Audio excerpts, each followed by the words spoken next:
what the story I'm about to tell you is the basis upon which eBay has agreed to pay close to a $56 million settlement to 2 bloggers. In 2019, there was a blog called E-commerce Bites. I'll say she does, folks. They sent out a newsletter. Well, hey, do you want to get targeted by eBay? That's exactly the way to get targeted by eBay. E-commerce Bites published a blog post that company's executives were unhappy with. So yeah, in April 2019, Ina Steiner, the author, reported that eBay's then CEO, Devin Wenig, was paid 152 times more than a typical eBay employee, but that the service wasn't great in some ways. Now, coincidentally, a couple months previously, the company had also had a major stake taken in it by a hedge fund called Elliott Management, which is like an activist fund that like what they do is they treat themselves almost like private equity. They buy huge positions in public companies, and then they go in and try to influence it through like voting in like shareholder meetings, right? It's activist hedge fund. Famously, they do this. And one of the things they said was that top management was not performing great and maybe could be replaced. And the executives, like the eBay trust and safety and security executives, all incredibly paranoid and part of a hyper-aggressive corporate culture, believed the best way to do this was to silence online criticism. Now. Oh, it always works. Yeah. According to court documents, eBay executives grew increasingly upset by the Steiner's critical coverage of the company, leading 2 very fateful text messages to be sent. Oh, the texts of fate. Okay. So Devin Wenig, the CEO who they were criticizing, look, this is just a perfect lesson. You cannot read the comments. Devin Wenig read the comments. Damn true. He read the comments and he texted another executive called Steve Weimer that it was time to crush Ina Steiner and take her down. Presumably, what they meant was, let's see if we can file an injunction against them or something like this. Yeah, but like you've put something like that, you've already shown intent to ruin somebody's life. Like that's a problem when you're in a court of law. Oh, of course. Now, here's the thing. The head of eBay security was a guy called Jim Baugh, B-A-U-H, and he took this very literally.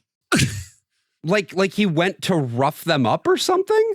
Well, they had this plan, and I'm going to tell you what they did, and then I'm going to tell you what the plan was. And this is because the lower level staff at like eBay security treated like these executives' angry discussions with one another as literal operational directives. They believed that orchestrating a campaign to stop the Steiner's reporting would secure like their corporate status, advance their careers. Like they're going to be go-getters. They're going to be self-starters. So that summer, 2019, harassment against the Steiners started on Twitter with a sock puppet account saying like, hey, I'm from Guam and I use eBay for selling stuff and you're criticizing them as hurting them and that's hurting me. I hate you. And then it escalated where that same account started saying, ignoring me, you're going to pay attention to me now. And the Steiners started receiving items to their home, including a book about surviving spousal bereavement. What? As well as pornographic magazines sent to neighbors' homes in David Steiner's name. Also, they were sent live cockroaches, a pig's head, and a funeral wreath. What? The Baugh and his like security team even attempted to install a GPS tracking device on their car and then created posts on Craigslist in saying that there were like free fuck cum dumpster parties at their house, that they were having yard sales they weren't having, and so on and so on. eBay, and these were all eBay employees who were doing this, and they were doing it. And this is the head of security. Yeah, and in his goon squad. In the dark heart of even a rent-a-cop always lurks an absolute fucking maniac. That's the lesson. Yeah, 100%. But it also feels like they stole the idea off a recently disgraced celebrity. As of today, Jared Leto. Because Jared Leto said like... So speak more on this, please. He's pranking him. He's pranking on him. Well, because Jared Leto, when he was being the Joker in Suicide Squad. Right. Like one of the headlines of it was that like he was quote unquote method acting, and part of the method acting involves sending Margot Robbie just like various boxes of like I remember dead that. insects, dead fish and stuff, right? An animal cum and a dead fish and all that type of stuff, and like. And basically like no one really asked him a follow up is in terms of like, well, why would the Joker send a box of animal cum to Margot Robbie, Jared? Like they just sort of like took his word for it. Sure. All right. But it's like, yeah, this is just something that the Joker would do. And I was sort of thinking about this in terms of like, oh, should I bring it up? Because now, like, there was a period of time where that would have been something kind of funny to say, but now, like, it's not. But yeah, look, it's not an original idea from the eBay employees. Jared did it like a few years previous. That's right. So Devin Wenig, the CEO, texted Weimer saying, if you're ever going to take her down, now's the time. On it, Weimer responded, texting Jim Baugh, hatred is a sin, but I'm very sinful. And then Weimer said, yeah, I want her done. She's a biased troll who needs to get burned down.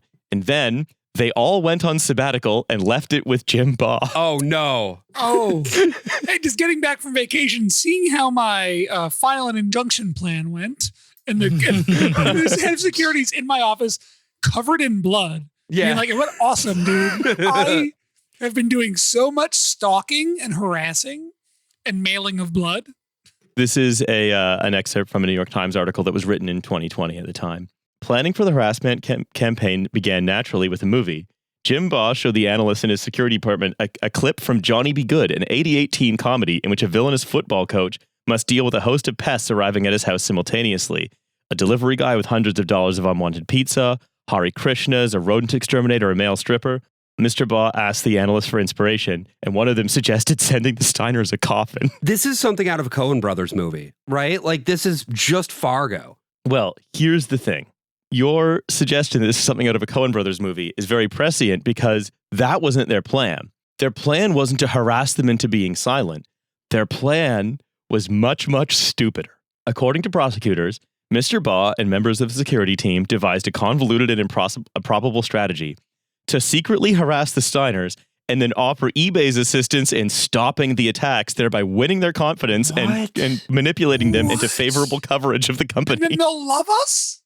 Yep. Listen, I've heard. How's it going? It's me, Tim eBay.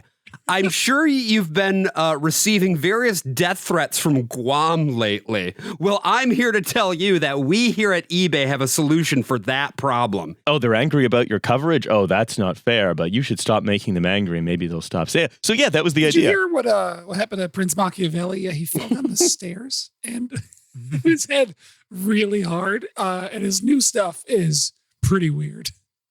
So they called it the White Knight operation. Hell yeah. Inevitably, this was inspired by a movie called The Body of Lies, a CIA thriller that we watched on this podcast many years ago with Seamus Malekavzeli about a fake plot to draw out a real terrorist.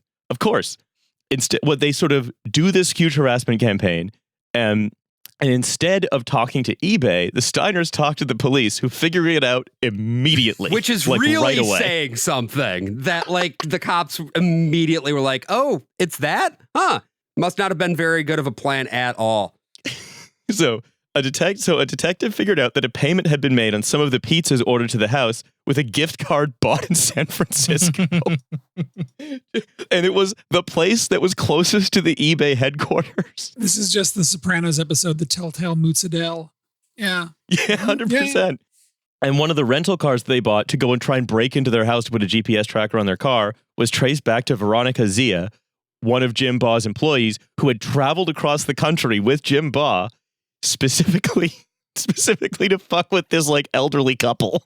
So on August 21st, a detective showed up at the Ritz-Carlton in Boston to see her. After Ms. Z dodged him, the detective called her phone and Mr. Baugh was hustling her to the airport. Wait, so they were staying at the Ritz harassing this couple? Yes, that's so good. Well, because it was on eBay's dime, of obviously. Course, yeah. I love that. Fuck, they need to make a movie out of this. This is awesome. I would watch the fuck out of this movie. Meanwhile, members of the security team wrote emails to one another to try to create the appearance that they had just discovered the harassing tweets. And one of them, Brian Gilbert, phoned the Steiners ostensibly to offer eBay's support, the final step in the White Knight strategy.